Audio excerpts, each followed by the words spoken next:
Assalamualaikum warahmatullahi wabarakatuh. Perkenalkan, nama saya Nurul Fathia Rahman. Saya dari Prodi Pendidikan Agama Islam dari kelas E dengan NIM 2410201098.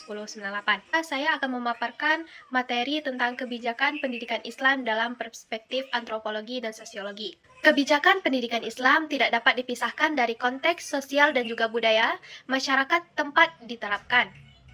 Perspektif antropologi dan sosiologi menawarkan lensa kritis untuk menganalisis dan bagaimana kebijakan-kebijakan ini dibentuk, dipraktikkan, dan mempengaruhi masyarakat, serta bagaimana masyarakat juga turut membentuk kebijakan tersebut.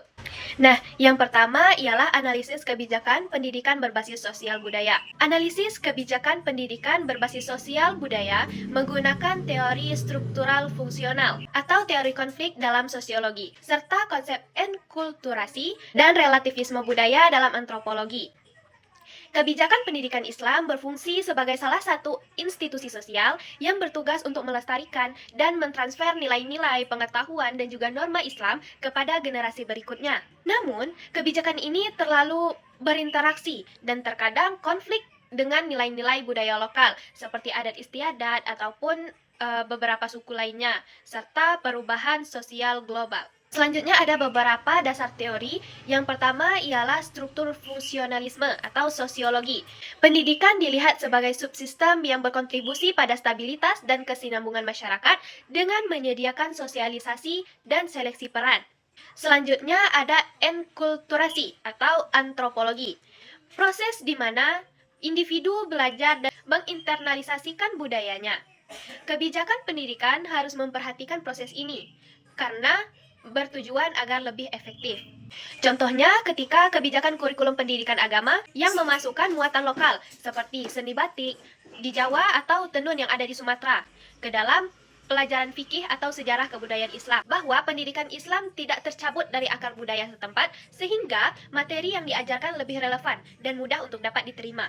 Yang kedua ada regulasi dan tantangan kebijakan pendidikan Islam. Regulasi kebijakan pendidikan Islam seringkali berada di persimpangan antara otoritas negara dan juga otonomi lembaga pendidikan seperti pesantren atau madrasah swasta. Tantangan utamanya muncul dari adanya pluralitas sosial, yakni keberagaman etnis, mazhab, dan juga pandangan terhadap keagamaan, dan perubahan sosial yang cepat seperti digitalisasi dan globalisasi. Tantangan ini sering memicu perdebatan mengenai otoritas keagamaan dan relevansi kurikulum. Contohnya ketika peraturan pemerintah mengenai akreditasi madrasah yang bertujuan untuk menstandarisasi mutu. Tantangannya adalah bagaimana aturan ini diterapkan pada pesantren tradisional yang memiliki sistem pendidikan dan kurikulum yang unik, seperti pengajian kitab kuning tanpa menghilangkan ciri khas dan keotentikannya. Nah, selanjutnya saya akan membahas tentang solusi berbasis antropologi dan sosiologi untuk pendidikan Islam. Perspektif antropologi dan sosiologi ini tidak hanya digunakan untuk analisis, tetapi untuk merumuskan solusi inovatif terhadap masalah pendidikan Islam. Pendekatan ini memastikan bahwa solusi ini dapat ditawarkan berakar pada realitas sosial dan sensitif terhadap konteks budaya. Yang pertama ialah pendekatan sosiologis dalam menyelesaikan masalah pendidikan. Pendekatan sosiologi mengarahkan fokus pada interaksi sosial dan struktur kekuasaan dalam lembaga pendidikan.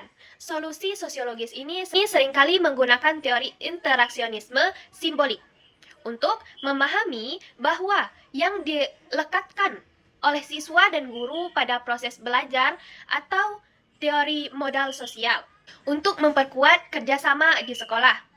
Masalah ini putus di sekolah atau kekerasan di sekolah dapat diselesaikan dengan memperbaiki iklim sekolah atau lingkungan sosial dan memperkuat keterlibatan komunitas. Contoh penerapannya ketika penerapan program sekolah ramah anak di madrasah.